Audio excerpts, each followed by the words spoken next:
依家喺呢個地球上面，即使科學先進，但依然有好多嘢係我哋唔知嘅，就好似7月15鬼門開，或者聖誕節嘅聖誕老人。其實呢個世界真係有聖誕老人嘅，不過唔係嚟自荷蘭，而係嚟自外太空嘅聖誕外星人。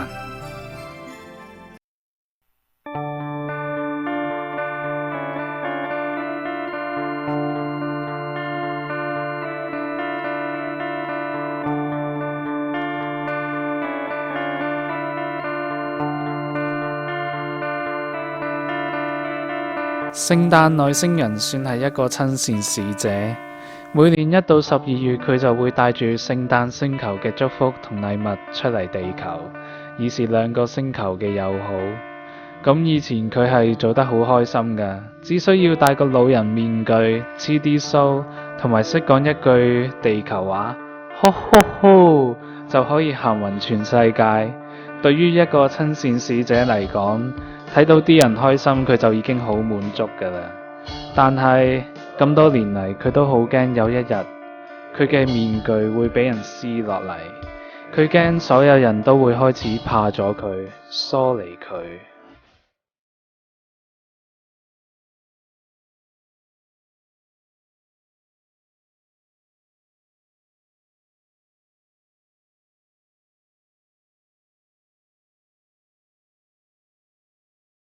其實呢個世界個個人根本就係好自私嘅，一直以嚟都淨係識得諗自己。聽下一直以嚟啲人對聖誕老人嘅睇法係點啊？先生，你覺得呢個世界有冇聖誕老人㗎？聖誕老人唔係假嘅咩？咁先生，如果真係有聖誕老人，你覺得佢聽到你咁講，佢會唔會好唔開心㗎？點會有如果㗎？呢啲都係童話嘅故事編出嚟呃啲細路仔嘅啫嘛。邊個唔知依家啲聖誕老人一般都係啲自己阿爸阿媽啊咁樣扮聖誕老人，偷偷咁買啲禮物俾啲小朋友嘅啫嘛。聖誕老人，他們不是帶開心給我們的嗎？我們幹嘛要想他們開不開心？他們不是一向都很開心的嗎？他們如果是不開心的話，那就不要扮開心來欺騙我們的感情。那麼我們幹嘛要想這些人開不開心？你說對不對？睇下依家有幾多人都係咁諗啊！咁樣諗嘅話，我哋根本就唔會諗到聖誕老人佢戴咗面具，聖誕老人仲覺得開唔開心？咁多年嚟，聖誕外星人佢聽咗好多呢一類嘅說話，結果佢開始厭倦呢一份工，仲越做越冇心機，結果佢患咗抑鬱症。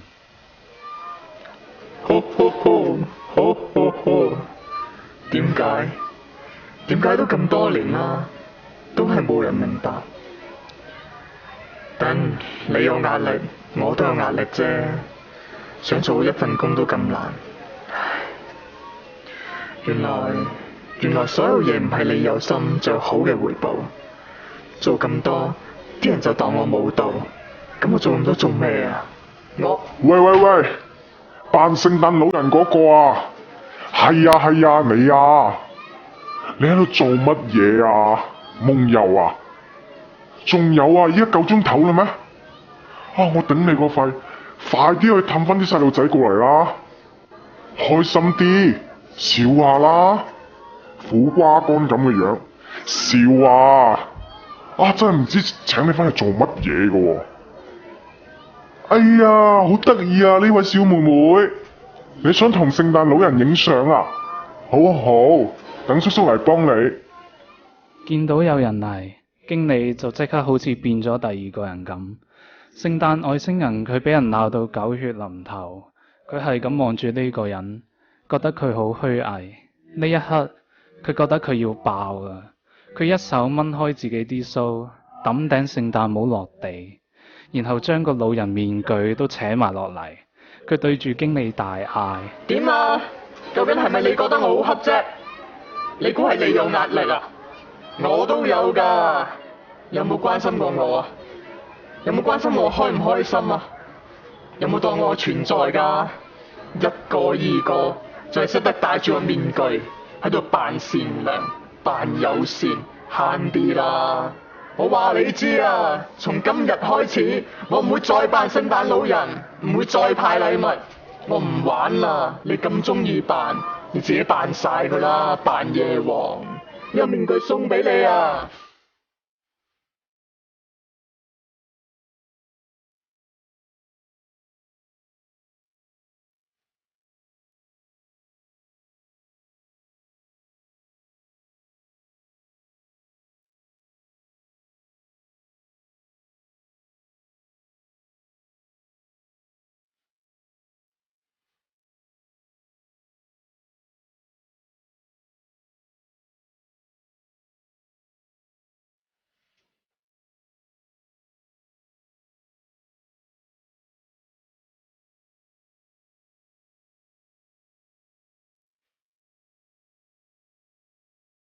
好多人見到外星人都好驚咁走開，都有一班後生仔自以為好醒咁攞部手機出嚟，有啲人就開始喺度影相，有啲就喺度開始拍片，甚至有人報警話佢擾亂社會秩序。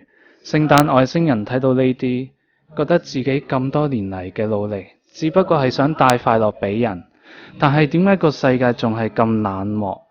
呢一刻，佢只係想坐返已經幻化成微綠嘅 UFO 返去聖誕星球，打算唔再返嚟呢個冇人情味嘅地球啊！縮迷藏這遊戲，令我不甘心多喘氣，但我知這結局無完美，捱下去是多麼凄美，多像雪櫃無人理，就算多顯眼都不理，為我知這結局無完美，難道你算當作嬉戲？終於才明白到，因濕滑天氣，彷彿忘掉了自得意捨棄，只想將規矩變淡，立即可跟你比。如我這樣下去，行前你便退，如你這樣下去，鎖進於室裏，難道當初的記憶，笑聲已沒清，大概今天已擦回記。誰說這是命理？誰又在講理？無謂泄氣撐下去，當我已心碎，像千歲那般這麼平淡，寧願再次跟你猜過好吧。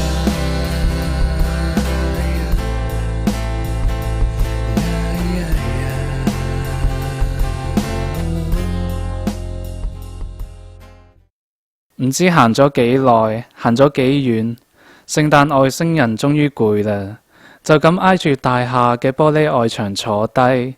一個乞衣孭住甩咗色嘅木吉他行過，見到一個外星人坐喺路邊好 down 咁嘅樣，笑咗笑，行埋去同佢傾偈。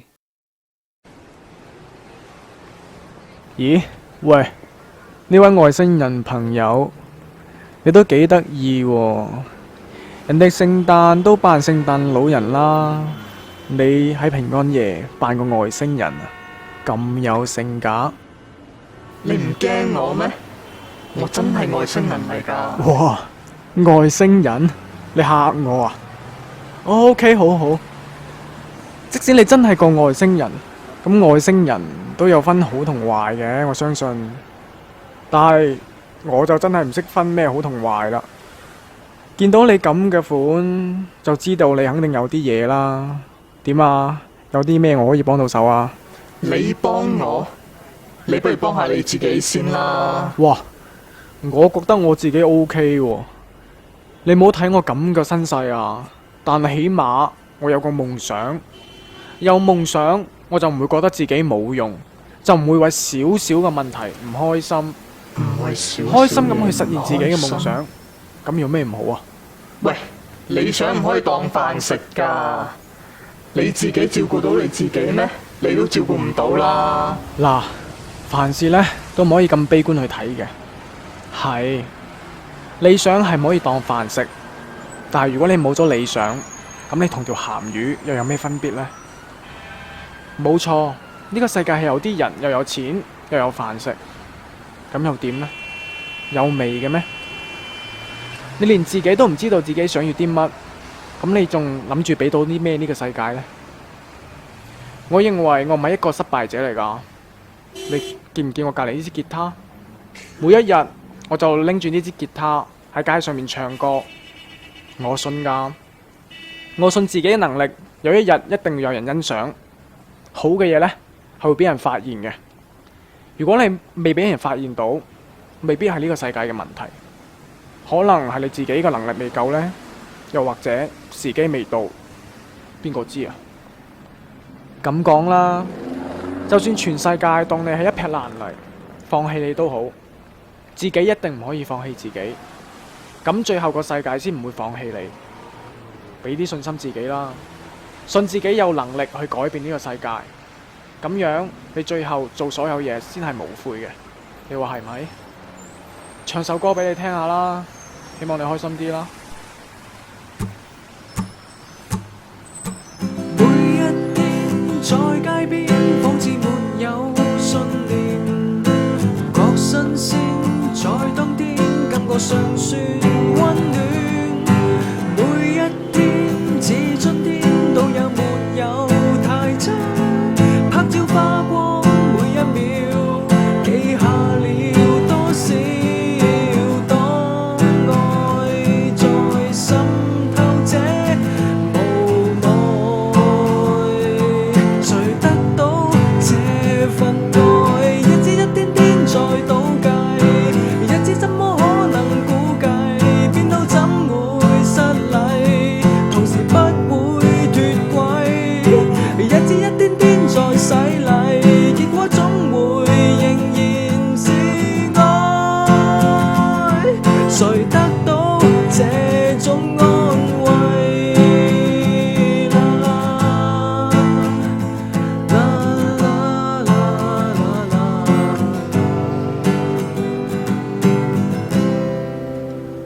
乞衣唱完歌，行開前同聖誕外星人講，朋友，過節開心啲啦。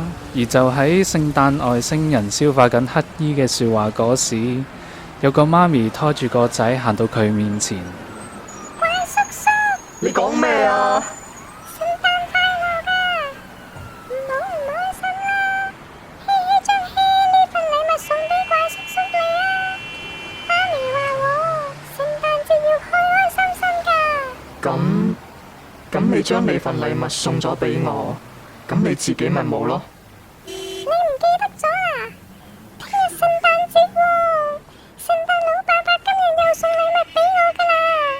哇唔得啊，佢依家已經準備好份禮物啦！哎呀，怪叔叔，我唔同你講啦，我要同媽咪講返屋企，準備好隻聖誕襪。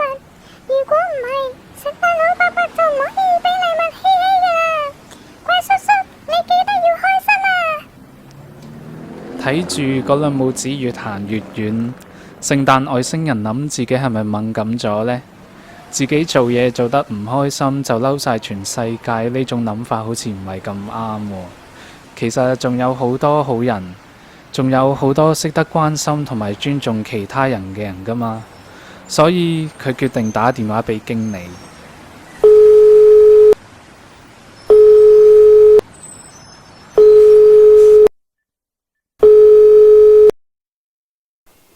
喂，經理啊，我 Hello，係扮聖誕老人嗰個啊嘛。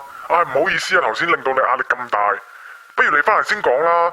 係我頭先疏忽咗你嘅感受，唔好意思啊，你知啦，有時習慣咗改唔到啊。不過呢，下次呢，你有啲咩唔滿意呢，就直接同我講啦，唔使發咁大脾氣，同埋又帶個外星人頭套翻嚟嚇人嘅。我係啊，仲有啊，你知唔知呢？頭先有人報警話投訴你啊。不過呢，我同啲親人講，今次係我哋商場入面一個特別節目嚟嘅，估唔到會嚇親人咯。所以呢，啲親人呢，只係口頭上面警告一下啫。冇嘢啦，你放心啦，你翻嚟先講啦。我想同你講。喂，唔同你講啦，有嘢做啊，等你翻嚟先講啦。拜。經理好似好怕聖誕外星人唔接受佢嘅道歉咁，係咁打斷聖誕外星人嘅說話。雖然呢種行為好似冇乜禮貌，但係唔知點解呢一次聖誕外星人覺得特別窩心。